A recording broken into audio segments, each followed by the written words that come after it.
पैलवान विनेश फोगाटचा जड अंतकरणानं कुस्तीला अलविदा। ऑलिम्पिक अपात्रतेनंतर विनेशची एक्सवरती पोस्ट। 100 ग्रॅम वजन अधिक भरल्यानं विनेश फोगाट पॅरिस ऑलिम्पिकमधून अपात्र। तर विनेशचं आंतरराष्ट्रीय क्रीडा लवादाकडे अपात्रतेच्या विरोधात अपील। आज अंतिम निर्णय अपेक्षित। पॅरिस ऑलिम्पिकच्या वेटलिफ्टिंगमध्ये भारताच्या मीराबाई चानूला कांस्य पदकाची हुलकावणी।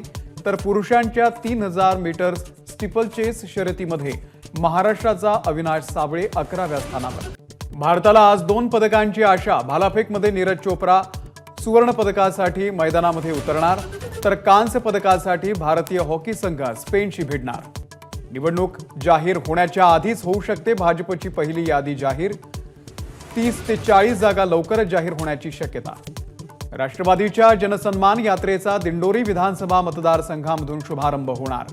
राष्ट्रवादी काँग्रेसचे प्रमुख पदाधिकारी मंत्री उपस्थित राहणार।